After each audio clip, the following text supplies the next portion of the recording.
ನಮಸ್ಕಾರ ವೀಕ್ಷಕರೇ. ಇಂದಿನ ಬ್ಯುಸಿ ಜೀವನದಲ್ಲಿ ಆರೋಗ್ಯ ಕಾಪಾಡಿಕೊಳ್ಳುವುದು ತುಂಬ ಮುಖ್ಯ. ಸಣ್ಣ ಸಣ್ಣ ಆರೋಗ್ಯ ಟಿಪ್ಸ್ ಅನುಸರಿಸಿದರೆ ದೇಹವು ಮನಸ್ಸು ಸದಾ ಫಿಟ್ ಆಗಿರುತ್ತದೆ. ಸ್ನೇಹಿತರೆ, ಇವತ್ತಿನ ವಿಡಿಯೋದಲ್ಲಿ ನೋಡೋಣ ಕೆಲವೊಂದು ಹೆಲ್ತ್ ಟಿಪ್ಸ್ಗಳು.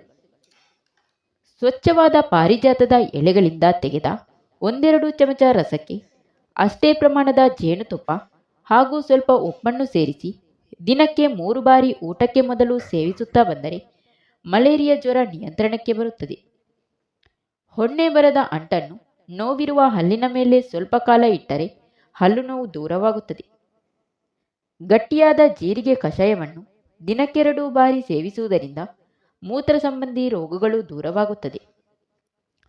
ಮಾವಿನ ಮರದ ತೊಗಟೆಯನ್ನು ಮೊಸರಿನಲ್ಲಿ ಅರೆದು ಹೊಕ್ಕುಳಿನ ಸುತ್ತಲೂ ಲೇಪಿಸಿದರೆ ಸ್ವಲ್ಪ ಹೊತ್ತಿಗೆ ಅಜೀರ್ಣದ ಭೇದಿ ನಿಲ್ಲುತ್ತದೆ. ನವಿಲುಗರಿಯ ಕಡ್ಡಿ ಮತ್ತು ನಿಂಬೆಹಣ್ಣಿನ ಸಿಪ್ಪೆಯನ್ನು ಸುಟ್ಟು ಬೂದಿಯಾಗಿಸಬೇಕು. ಆ ಬೂದಿಗೆ ಸ್ವಲ್ಪ ಜೇನುತುಪ್ಪವನ್ನು ಸೇರಿಸಿ ಆಗಾಗ ಸೇವಿಸುತ್ತಾ ಬಂದರೆ ವಾಂತಿ ಬೇಗ ನಿಲ್ಲುತ್ತದೆ. ಎಳ್ಳನ್ನು ಚೆನ್ನಾಗಿ ಅರೆದು ಗೋಲಿಗಾತ್ರದಷ್ಟು ಬೆಣ್ಣೆಯೊಂದಿಗೆ ಸೇರಿಸಿ ಸೇವಿಸುತ್ತಾ ಬಂದರೆ ರಕ್ತಭೇದಿ ನಿಲ್ಲುತ್ತದೆ. ಅವರ ಎಲೆಯ ರಸವನ್ನು ಒಂದು ಸಣ್ಣ ಬಟ್ಟೆಯಲ್ಲಿ ಹಾಕಿ ಆ ಬಟ್ಟೆಯನ್ನು ಹಣೆಯ ಮೇಲೆ ಹಾಕಿಕೊಂಡಿರಬೇಕು. ಹೀಗೆ ಮಾಡುವುದರಿಂದ ತಲೆನೋವು, ತಲೆಭಾರ ಗುಣವಾಗುತ್ತದೆ. ಪರಂಗಿ ಹಣ್ಣಿನ ಬೀಜದೊಂದಿಗೆ ಸ್ವಲ್ಪ ಬೆಲ್ಲವನ್ನು ಬೆರೆಸಿ ಸೇವಿಸುತ್ತಾ ಬಂದರೆ ಹೊಟ್ಟೆಯಲ್ಲಿನ ಜಂತುಹುಳಗಳ ಉಪದ್ರವ ಮರೆಯಾಗುತ್ತದೆ. ಸ್ವಲ್ಪ ಮೆತ್ತೆಯನ್ನು ಬಾಯಿಗೆ ಹಾಕಿಕೊಂಡು ಸ್ವಲ್ಪ ಗಟ್ಟಿ ಮೊಸರನ್ನು ಅದರೊಂದಿಗೆ ಸೇರಿಸಿ ಕುಡಿಯಬೇಕು. ಆಮಶಂಕೆ ಪ್ರಾರಂಭವಾದ ಕೂಡಲೇ ಹೀಗೆ ಮಾಡುವುದರಿಂದ ಗುಣವಾಗುತ್ತದೆ. ಎಳ್ಳೆಣ್ಣೆಯನ್ನು ಕಣ್ಣಿನ ರೆಪ್ಪೆಯ ಮೇಲೆ ಸವರಿದರೆ ಮತ್ತು ಕಣ್ಣಂಚಿಗೆ ಹಚ್ಚಿಕೊಂಡರೆ ಅತಿ ಉಷ್ಣದ ಕಣ್ಣು ನೋವು ನೀಗುತ್ತದೆ. 1 ಹಿಡಿಯಷ್ಟು ಬಸಳೆ ಸೊಪ್ಪನ್ನು ಶುದ್ಧವಾಗಿಸಿ ಚೆನ್ನಾಗಿ ಅರೆದು 1 ಲೋಟ ಹಸುವಿನ ಹಾಲಿನೊಂದಿಗೆ ಬೆರೆಸಿ ಬೆಳಗಿನ ಹೊತ್ತು ಕುಡಿಯುತ್ತಾ ಬಂದರೆ 4-5 ದಿನಗಳಲ್ಲಿ ಬಾಣಂತಿಯರಲ್ಲಿ ಎದೆಹಾಲು ಹೆಚ್ಚಿ ವೃದ್ಧಿಯಾಗುತ್ತದೆ. ಬೆಳ್ಳುಳ್ಳಿಯನ್ನು ನಿಂಬೆಹಣ್ಣಿನ ರಸವನ್ನು ಸೇರಿಸಿ ದಿನಕ್ಕೆ 2 ಬಾರಿ ಸೇವಿಸುತ್ತಾ ಬಂದರೆ ಸಂಧಿವಾತ ದೂರವಾಗುತ್ತದೆ.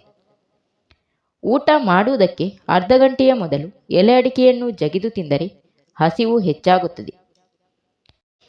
ಬದನೆಕಾಯಿಯನ್ನು ಆಹಾರದಲ್ಲಿ ಸೇರಿಸಿ ಸೇವಿಸುವುದರಿಂದ ಪಿತ್ತ ಮತ್ತು ಕಫ ನೀಗುತ್ತದೆ. ಅಲ್ಲದೆ ತೊರಿಕಜ್ಜಿ ಮುಂತಾದ ಚರ್ಮರೋಗ ಹೊಂದಿರುವವರು ಬದನೆಕಾಯಿಯನ್ನು ಆಹಾರದೊಂದಿಗೆ ಹೆಚ್ಚಾಗಿ ಸೇವಿಸಬಾರದು.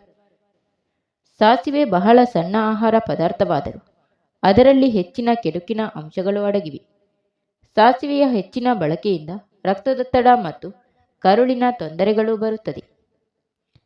ಮೂಲಂಗಿಯನ್ನು ರುಬ್ಬಿ ಅದರ ರಸವನ್ನು ತೆಗೆದು ಪ್ರತಿದಿನವೂ ಬೆಳಿಗ್ಗೆ 6 ಚಹಾ ಚಮಚದಷ್ಟು ಸೇವಿಸುತ್ತಾ ಬಂದರೆ ಮೂತ್ರ ಸಂಬಂಧಿ ತೊಂದರೆಗಳೆಲ್ಲ ನೀಗುತ್ತದೆ. ಅರ್ಧ ಲೋಟದಷ್ಟು ಹಾಲಿಗೆ 1 ಚಹಾ ಚಮಚದಷ್ಟು ಓಮವನ್ನು ಸೇರಿಸಿ ಬಿಸಿ ಮಾಡಿ ಸ್ವಲ್ಪ ಸಕ್ಕರೆಯನ್ನು ಹಾಕಿ ಆರಲು ಬಿಡಬೇಕು. ಈ ಹಾಲನ್ನು ದಿನಕ್ಕೆ 2 ಬಾರಿ ಕುಡಿಯುತ್ತಾ ಬಂದರೆ ಗಂಟಲಿನಲ್ಲಿ ಹಿಡಿದ ಥಂಡಿ ದೂರವಾಗುತ್ತದೆ. ಹಾಲಿನಲ್ಲಿ ಕೊನೆಯದಾಗಿ ಉಳಿಯುವ ಓಮದ ಕಾಳುಗಳನ್ನು ಜಗಿದು ತಿನ್ನಬೇಕು. ಕೀರೆ ಸೊಪ್ಪಿನೊಂದಿಗೆ ಬೆಳ್ಳುಳ್ಳಿ, ಜೀರಿಗೆ, ಹಸಿಮೆಣಸಿನ ಕಾಯಿಗಳನ್ನು ಸೇರಿಸಿ ಹುಣಸೆ ಹಣ್ಣನ್ನು ಸೇರಿಸದೆ ಅಡಿಗೆ ಮಾಡಿ ತಿಂದರೆ ವಾಯು ತೊಂದರೆಗಳು ನೀಗುತ್ತದೆ. ಹಲ್ಲು ನೋವು ಮತ್ತು ವಾಯು ತೊಂದರೆಯನ್ನು ನೀಗಿಸುವಂತಹ ತರಕಾರಿ ಎಂದರೆ ಬದನೆಕಾಯಿ. ನುಗ್ಗೆ ಹೂವಿನಲ್ಲಿ ಸಣ್ಣ ಸಣ್ಣ ಹುಳಗಳಿರುತ್ತದೆ. ಹುಳಗಳಿಲ್ಲದ ಹೂಗಳನ್ನು ಮಾತ್ರ ಆರಿಸಿಕೊಂಡು ಹೂವಿನ ಸಮ ಪ್ರಮಾಣದಷ್ಟು ತೊಗರಿಬೇಳೆಯನ್ನು ಸೇರಿಸಿ ಬೇಯಿಸಿ ಮಧ್ಯಾಹ್ನದ ಊಟದೊಂದಿಗೆ 21 ದಿನಗಳ ಕಾಲ ಸೇವಿಸಿದರೆ ಉತ್ತಮ ಆರೋಗ್ಯವು ಉಂಟಾಗುತ್ತದೆ.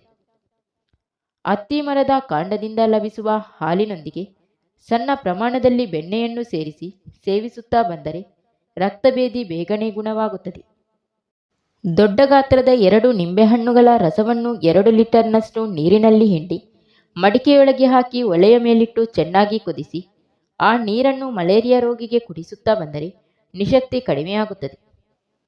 ನಿಂಬೆಹಣ್ಣಿನ ರಸವನ್ನು ತೆಗೆದು ಅದರಲ್ಲಿ ಒಣಶುಂಠಿ, ಇಂದುಪ್ಪು ಮುಂತಾದವುಗಳ ಪುಡಿಯನ್ನು ಸೇರಿಸಿ ಸೇವಿಸುತ್ತಾ ಬಂದರೆ ಮಲಬದ್ಧತೆ ನೀಗುತ್ತದೆ. ಸ್ವಲ್ಪ ಕರಿಬೇವಿನ ಎಲೆಗೆ 4-5 ಮೆಣಸನ್ನು ಸೇರಿಸಿ ತುಪ್ಪದಲ್ಲಿ ಹುರಿದು ಬಿಸಿ ನೀರಿನಲ್ಲಿ ಅರೆದು ಮಕ್ಕಳು ಸ್ನಾನ ಮಾಡಿದ ನಂತರ ತಿನ್ನಲು ಕೊಟ್ಟರೆ ಅವರ ಮಂದವಾಗಿದ್ದ ಹೊಟ್ಟೆ ಸರಿ ಹೋಗುತ್ತದೆ. ಅಲ್ಲದೆ ಹಸಿವು ಹೆಚ್ಚಾಗುತ್ತದೆ. Thank you for watching. ಸ್ನೇಹಿತರೆ, ವಿಡಿಯೋ ಇಷ್ಟ ಆದರೆ ಒಂದು ಲೈಕ್ ನೀಡಿ. ವಿಡಿಯೋನ ನಿಮ್ಮ ಫ್ರೆಂಡ್ಸಿಗೆ ಶೇರ್ ಮಾಡಿ, ಚಾನಲ್ನ ಸಬ್ಸ್ಕ್ರೈಬ್ ಮಾಡಿಕೊಂಡು ನಿಮ್ಮ ಅನಿಸಿಕೆಗಳನ್ನು ಕಮೆಂಟ್ ಮೂಲಕ ತಪ್ಪದೇ ತಿಳಿಸಿ.